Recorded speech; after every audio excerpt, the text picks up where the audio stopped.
Bab 038 103. Dan saat sampai di halaman rumah, Yasa lebih dulu turun tak menghiraukan Bian dan Widuri.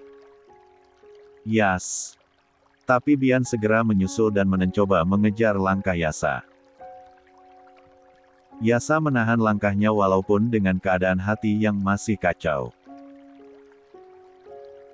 Kenapa kamu nggak bilang ke papa kalau kamu ada masalah sama Pak Emil? Kok papa tahu? Mereka ngadu sama papa. Yasa heran karena Bian tahu masalahnya dengan Emil. Apa dia mukul kamu? Atau bicara kasar sama kamu? Tanya Bian menunjukkan perhatian untuk Yasa. Tangan Yasa mengepal mengumpulkan amarah di kepalan tangannya itu. Disinggung soal kejadian kemarin membuat Yasa emosi, setiap kepingan adegan dan ujaran Emil kembali terlintas di pikirannya. Widuri juga sudah turun dari mobil dan berdiri menjaga jarak dari tempat Bian dan Yasa berdiri. Yas. Kalau aku ceritakan semuanya, terus papa dengerin cerita si tua bangka, siapa yang akan lebih papa percaya? Tanya Yasa, sorot matanya menyimpan kemarahan yang bertumpuk-tumpuk. Tentu saja papa akan percaya sama kamu. Tegas Bian. Aku mukul si tua bangka. Dia mau nuntut aku atas pemukulan itu. Akui Yasa. Berani-beraninya dia mau nuntut kamu. Papa yakin kalau kamu pasti punya alasan kenapa kamu mukul dia. Benar begitu kan? Di sela-sela amarah, sejenak Yasa merasa takjub dan heran dengan sikap Bian. Biasanya Bian akan marah dan menyalahkan saat Yasa berbuat onar, tapi kenapa hari ini tanggapan Bian sangat positif, tak seperti sebelum-sebelumnya. Yasa menggulirkan matanya ke arah Widuri yang hanya diam menyimak. Apa pengaruh si Mahmud? Pikir Yasa. Apa sikap bijak Bian dipengaruhi oleh keberadaan Widuri? Begitulah pikir Yasa saat ini. Coba cerita sama papa, apa yang memantik amarah kamu sampai kamu mukul Pak Emil? Tanya Bian, seperti saran Widuri, saat ini Bian lebih banyak mendengarkan Yasa daripada langsung menghakiminya. Hal itu pun membuat Yasa semakin nyaman untuk speak up dan tidak lagi mengurung masalahnya sendirian. Dia bicara kasar, akui Yasa. Kasar kayak gimana? Ngatain aku anak setan. Dengan cepat amarah Bian juga mendidih seketika ketika mendengar pengakuan Yasa. Widuri yang mendengar itu juga ikut terkejut. Emil benar-benar keterlaluan jika benar mengatai Yasa dengan sebutan itu. 104. Kurang ajar. Desis Bian dengan gemertak gigi selaras dengan rahang yang mengencang. Bian sangat marah mendengar itu. Aku cuma mau bongkar kebohongan dia. Dia bilang lagi keluar kota, tapi hari sebelumnya dia nyerempet aku. Bahkan di dalam mobilnya ada artis seksi. Aku coba ngasih tahu mama tapi mama nggak percaya. Itu masalahnya. Terserah papa mau nilainya gimana, tapi aku sama sekali nggak nyesel udah nonjok muka si tua bangka. It's okay. Kamu berhak buat marah, tapi lain kali, coba hadapi dengan lebih tenang, oke? Bian tidak menyalahkan Yasa. Yasa heran lagi. Ternyata Bian benar-benar mendengarkan dan percaya kepada dirinya. Apa aku udah boleh masuk ke dalam? Tanya Yasa. Masuklah, jawab Bian. Sorry udah bikin papa cemas, dan aku nggak tahu gimana ngadepin tuntutan pengadilan nanti kalau benar mama ngebiarin suaminya bawa kasus ini ke meja hijau, ungkap Yasa. Papa akan nuntut balik. Kamu nggak usah takut. Makasih kalau gitu. Mandi, ganti baju, dan buat diri kamu senyaman mungkin, kata Bian. Yasa kembali melirik ke arah Widuri, kebetulan Widuri juga sedang menatap ke arahnya. Widuri masih tak habis pikir dengan cerita Yasa tadi. Widuri merasa miris saat Yasa mengatakan bahwa Emil menyebutnya sebagai anak setan, dan Regita lebih memilih untuk percaya pada Emil dibanding mendengarkan. Yasa. Aku tahu kalau dia udah bawa pengaruh baik di rumah ini. Si Mahmud lebih baik daripada mama yang lebih percaya sama suaminya. Batin Yasa dan masih menatap pada Widuri. Kenapa? Yas. Mau saya buatkan sesuatu? Apa kamu mau cemilan? Biar saya buatkan buat kamu, kata Widuri yang mendahului. Widuri merasa kalau Yasa mau meminta bantuan Widuri. Nggak usah. Istirahat aja, orang hamil kan nggak boleh kecapean. Tolong jaga calon anak papaku baik-baik. Ucap Yasa, jawabannya di luar dugaan. Hal itu malah membuat Widuri tergelitik, begitu juga dengan Bian. Adik kamu juga, Yas. Bian menggoda. Ya gitulah. Yasa yang salting karena ketahuan sok perhatian pada Widuri langsung melengos pergi dan sungguh dalam sekejap perasaannya terasa lebih baik saat ini. Yas tuh sundere banget deh. Aku tahu kalau dia itu peduli sama calon adiknya, ucap Widuri dengan perasaan tersanjung karena perhatian ketus Yasa. Yas itu tipe orang yang akan sangat peduli dan melindungi orang-orang terdekatnya, termasuk kamu dan calon. 105. Adiknya ini, sayang. Bian menguatkan rasa tersanjung Widuri sambil mengelus-elus perut Widuri.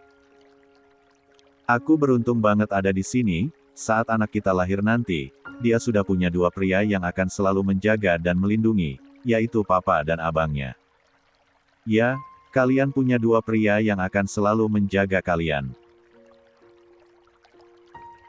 Tentu saja, Widuri sudah tak mengkhawatirkan apapun, dia memiliki Bian dan Yasa yang pasti akan pasang badan untuk dirinya. Betapa Widuri senang saat dimanja oleh sang suami, sekaligus mulai semakin dianggap oleh anak sambungnya. 106. Aku mohon, Mas. Jangan seret Yas ke jalur hukum. Please, sekali lagi aku mohon sama kamu. Regita memohon pada Emil, walaupun Regita mengabaikan Yasa saat kemarin berselisih dengan Yasa, tapi nyatanya hati Regita resah tak karuan karena takut kalau putranya akan dituntut oleh suaminya. Sudah puluhan kali Regita memohon seperti itu pada Emil. Regita takut Yasa berurusan dengan hukum, tapi di sisi lainnya Regita juga tak mau kehilangan Emil. Apakah Emil akan mengabulkan permintaan Regita? Sebenarnya 2 hari ini Yasa merasa sangat resah. Dia harap-harap cemas menunggu surat panggilan dari pihak kepolisian, tapi ternyata tidak ada. Sialan. Tuh aki-aki bikin hidup gue nggak tenang kayak gini. Jadi nuntut nggak sih? Sialan. Yasa begitu gusar dan tiada henti merutuki sosok Emil yang kabarnya masih di luar kota bersama Regita sampai hari ini. Itu pula yang menyulitkan Bian untuk meminta penjelasan pada Emil kenapa tega sekali mengatai Yasa dengan sebutan anak setan.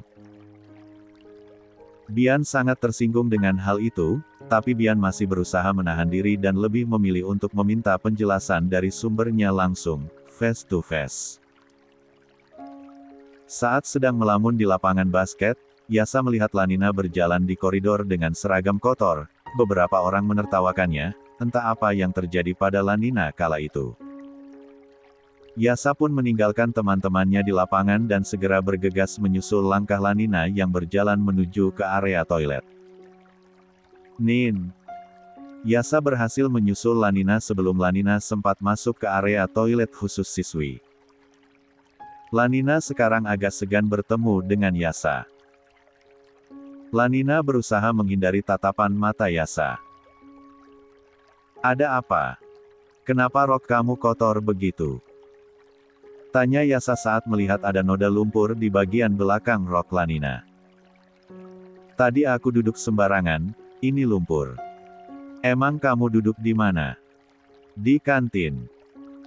Di kantin ada bangku yang berlumpur. Enggak kan? Yasa curiga. Dari ujung koridor, tampak ada Bella berjalan ke arah yang sama dengan seragam yang lebih kotor dari Lanina. Dari kejauhan, Bella yang murka berubah merengek manja begitu dia melihat ada Yasa.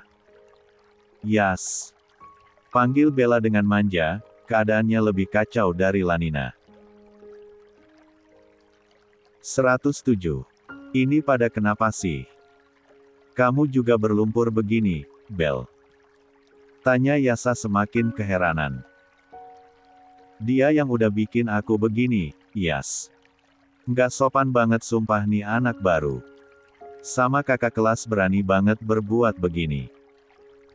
Bella langsung tancap gas dan menuduh Lanina. Kamu yang mulai. Kalau kamu pikir aku akan diam aja saat kamu mau bully aku, kamu salah. Walaupun kamu itu kakak kelas, tapi kalau berbuat jahil, aku punya hak buat melawankan. Di luar dugaan, Lanina melawan tuduhan Bella. Seketika keributan di dekat area toilet itu menjadi pusat perhatian. Banyak yang takjub dengan sikap berani Lanina. Astaga! Kamu nyahut aku. Bella semakin sebal karena Lanina berani membela diri. Silakan ngadu ke Yasa, silakan juga bikin cerita karangan ke orang-orang. Tapi yang pasti, kejadiannya adalah kamu yang mulai. Kamu dorong aku ke kubangan lumpur, dan aku balas dengan dorongan yang sama. Impas, kan? Hoa, para siswa benar-benar tak menduga kalau Lanina berani melawan Bella.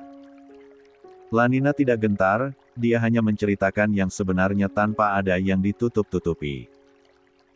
Yasa menatap pada Lanina, Yasa tersenyum bangga padanya. Badas.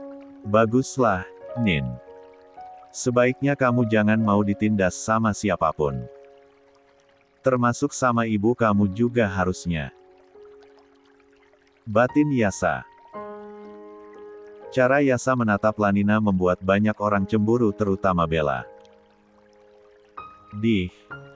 Ngapain Yasa mandang cewek tengil itu kayak gitu? Nyebelin. Sampai Bella misu-misu di dalam hati, wajahnya begitu cemberut dan muram. Udah iya. Aku sekolah di sini bukan buat nyari musuh, aku cuma mau belajar. Itu aja. Kalau ada masalah, bisa dibicarakan baik-baik, tanpa ada kontak fisik. Aku harap, siapapun di sini setuju sama apa yang aku bilang barusan. Ujar Lanina, cukup lantang sehingga semua orang di koridor itu bisa dengar. Good girl.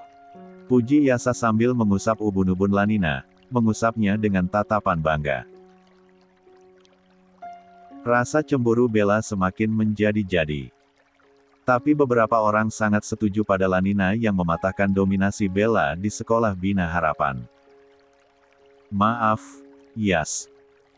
Izinkan aku masuk ke toilet dengan tenang, kata Lanina, auranya masih seperti seorang strong girl yang melawan pembulian. Oke, masuklah. Aku akan berjaga di sini, biar nggak ada yang nyabotase kamu. Kata Yasa dan memutuskan untuk menunggu Lanina di depan toilet. Ih. Sial. Bella yang kadung kecewa langsung memutar badan dan pergi dengan rasa malu dari sana. Tiba-tiba seantero sekolah heboh dengan aksi murid kelas Il yang berani speak up dengan ketidakadilan yang Bella lakukan yang merupakan senior di sekolah. 108. Ditambah lagi dengan cara Yasa menatap dan membanggakan Lanina, hal itu menjadi trending topik sehingga Lanina yang tidak dikenal oleh siapapun mulai ramai diperbincangkan oleh para siswa lain. Bian memantau Emil. Bian akan langsung menemui Emil saat nanti Emil sampai di Jakarta tak peduli walaupun jadwalnya sangat padat. Hanya saja, untuk meninggalkan kota Jakarta, Bian belum bisa karena masih banyak yang harus diurus. Kamu emang tega, Re. Apa saat suami kamu sebut Yas dengan sebutan gak pantas itu kamu diam aja? Apa hati kamu gak marah?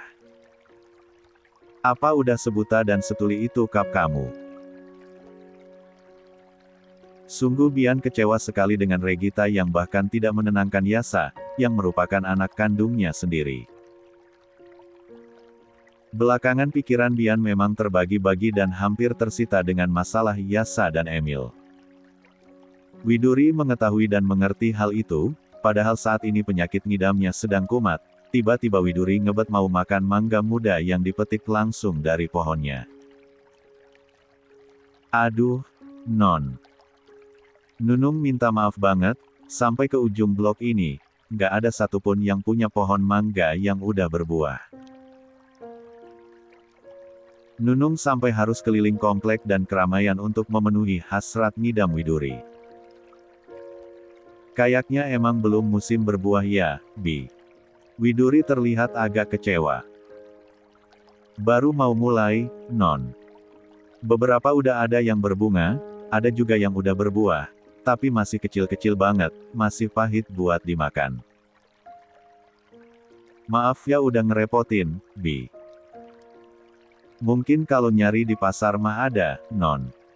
Biar Uti ke pasar buat nyari ya. Widuri menggeleng sambil tersenyum canggung, nggak tahu kenapa, kalau yang nggak langsung petik dari pohon, pasti rasanya akan beda. Jadi nggak usah, Bi. Makasih banyak. Uti datang menyusul dengan hasil yang nihil juga. Aduh hampura, Non. Uti juga nggak nemu ada mangga en muda yang siap petik, Uti juga udah keliling ke beberapa blok terdekat dari sini. Nggak apa-apa, Bi. Bi Uti sama Bi Nunung duduk aja, nggak usah dicari lagi. Gruung-gruung. Suara motor Yasa terdengar. Yasa sudah pulang sekolah dan belum mengetahui drama mangga muda yang diinginkan oleh Widuri saat ini. 109. Nah, dan Yas datang, siapa tahu ada teman sekolahnya yang punya pohon mangga. Nunung memiliki gagasan. Nah iya, coba aja ditanyain. Widuri tidak yakin. Pasti Yasa akan keberatan jika hatinya sedang tidak berkenan. Kecuali kalau memang hatinya sedang netral, Yasa pasti akan membantu walau diiringi dengan gerutuan ketus ciri khasnya. Jangan ah, nanti aja Bi, sekarang udah nggak terlalu mau kok, kata Widuri. Nggak apa-apa, Non. Nunung sih yakin, asal Non Widuri mau, pasti dan Yas bakalan nurutin, gitu-gitu juga pasti dan Yas sayang sama calon adeknya, goda Nunung. Iya bener tuh, Non. Ya siapa tahu kan ada teman sekolahnya yang punya pohon mangga siap petik. Biar Nunung yang obrolin ya, kata Nunung dan berinisiatif untuk menghampiri Yasa yang sudah keluar dari garasinya. Duh, Bi. Jangan deh, saya nggak yakin. Widuri berseru karena dia sangat ragu. Saat itu Widuri sedang duduk bersantai di teras belakang yang dekat dengan area dapur. Dan Nunung mempercepat langkah agar bisa menghampiri Yasa yang berjalan menuju ke rumah lewat pintu utama. Kenapa? Tanya Yasa dengan wajah dinginnya. Anu, itu loh, dan Mama Widuri mau mangga muda. Terus, Nunung sama Uti belum nemu, Pak Didan juga belum datang, tadi sih barengan sama Nunung dan Uti mau nyari ke sekitar komplek. Ya ampun ribet banget. Tinggal belilah. Kenapa sih? Ketus Yasa. Masalahnya, Mama Widuri maunya mangga yang dipetik langsung dari pohonnya gitu, dan dadakan gitulah. Ribet. Gerutu Yasa lalu memicingkan mata ke arah Widuri di kejauhan yang terlihat tidak enak karena telah merepotkan banyak orang. maklumi, dan bawaan orok, bela nunung. Manja, bawaan orok, dan nggak tahu ah. Lagi capek-capeknya hidup malam disuguhi drama mangga muda. Yasa menolak dan walaupun tidak mendengar tapi Widuri melihat ekspresi dan gestur Yasa yang tidak suka dengan permintaan Nunung. Yah, dan 110. Beli-beli, nggak usah dibikin ribet. Kata Yasa lalu melanjutkan langkah dan tidak menghiraukan keinginan calon adik kecilnya.